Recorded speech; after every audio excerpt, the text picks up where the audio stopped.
Assalamualaikum warahmatullahi wabarakatuh.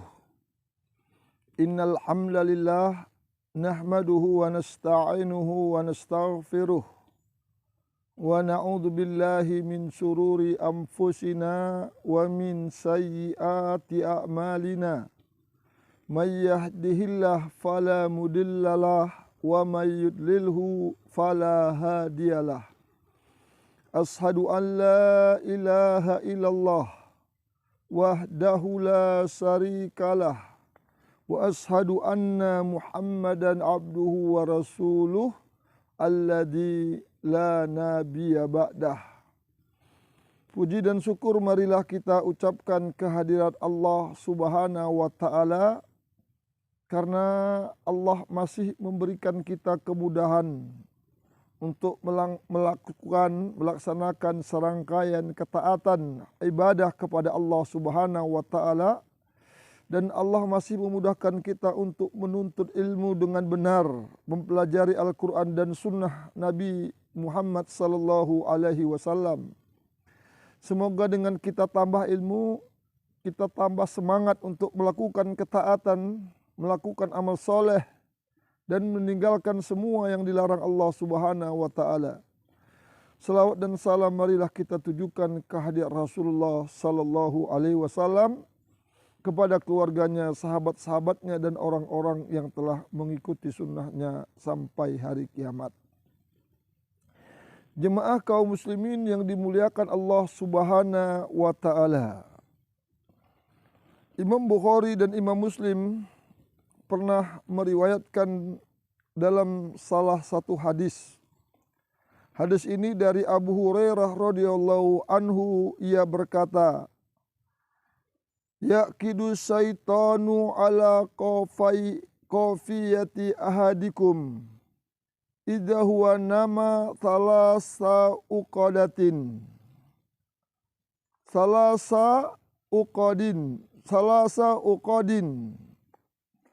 alaika tawilun farqud fa in istayqada fadzakarallah in halat uqdatan fa in tawaddaa in halat uqdatan fa in shalla in halat uqdatan fa usbaha nasitan thayyibun nafs wa illa asbaha khabitha nafsi kaslan.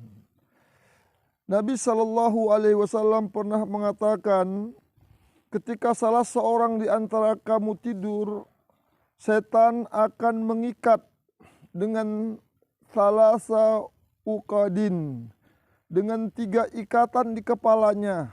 Jadi kepala kita akan tidur kita waktu malam hari itu, setan datang membuat 3 ikatan di kepala, dan dia baca mantra. Baca mantra. Apa yang dikatakan mantranya? Tawilun farqud, alaika tawilun farqud, atas kamu malam yang panjang, tidurlah, tidurlah, tidurlah. Maka apabila dia bangun, fadzakarallaha in halat uqdatan, bangun dia baca doa. Doa bangun tidur, dia baca, lepaslah 1 ikatan, putuslah, hancurlah 1 mantra setan yang ada di kepalanya. Fa in tawaddaa in halat uqdatan, apabila dia beruduk, maka putus pula 1 ikatan yang lainnya. Fa in shalla in halat uqdatan fa asbaha nasitan thayyibun nafs. Kalau dia sholat malam, sholat witir, bangun dia baca doa, beruduk sholat, putuslah ikatan yang ketiga. Lepaslah, hancur, bersih mantra setan di kepalanya. Fa usbaha nasitan thayyibun nafs, maka dia bangun pagi harinya menjadi jiwa yang baik, semangat untuk melakukan ketaatan kepada Allah, semangat untuk melakukan amal soleh kebaikan kepada Allah Subhanahu wa taala. Wa illa asbah khabitha nafs kaslan.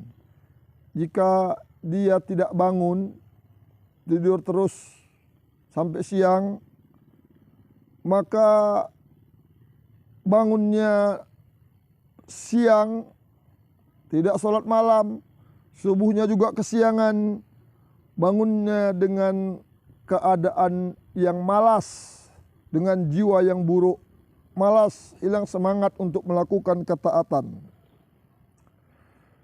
Jemaah kaum muslimin yang dimuliakan oleh Allah Subhanahu wa taala, untuk mematahkan tipu muslihat setan, menghilangkan mantra-mantra setan, ikatan-ikatan setan di tubuh manusia, di tubuh kaum muslimin, maka yang pertama adalah beruduk sebelum tidur. Beruduk sebelum tidur. Idza ataita madohaka,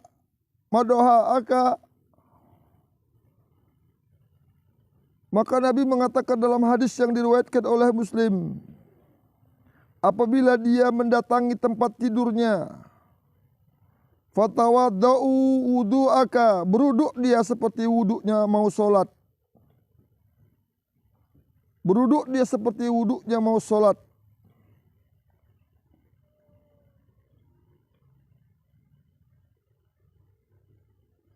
Ini yang dilakukan oleh Nabi kita sallallahu alaihi wasallam. Kalau mau tidur dia beruduk. Dalam hadis riwayat Bukhari dan Muslim. Yang kedua adalah melakukan sholat witir sebelum tidur. Kalau dia memang susah bangun malam, payah dia, jangan berikan kesempatan bagi setan untuk membaca mantra di kepala kita, mengikat saraf-saraf otak kita dengan kemalasan, melakukan ketaatan kepada Allah Subhanahu wa taala.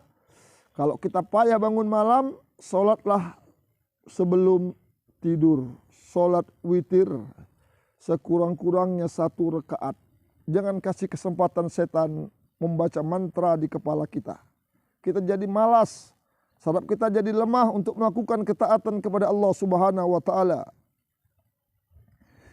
Yang ketiga, gabungkanlah kedua tangan. Ini seperti ini. Digabungkan kedua tangan kata Rasulullah dalam hadis Bukhari. Kedua tangan ini dibaca surat Al-Ikhlas. Qul huwallahu ahad, Allahus somad. Surat Al-Falaq. Qul a'udzu birabbil falaq sampai habis. Dan surat Qul a'udzu birabbin nas. 3 surat ini dibaca sebelum tidur. Dihembuskan ke tangannya. Sapukan ke seluruh tubuh.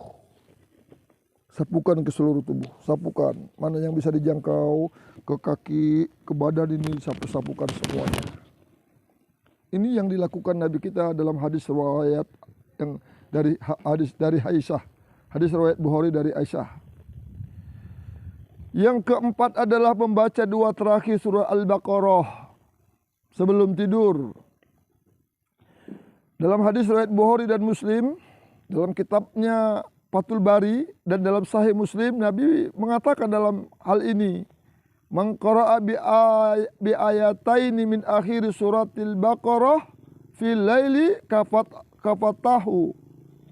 Barang siapa membaca 2 ayat terakhir dari surah Al-Baqarah pada malam hari, dicukupkanlah baginya.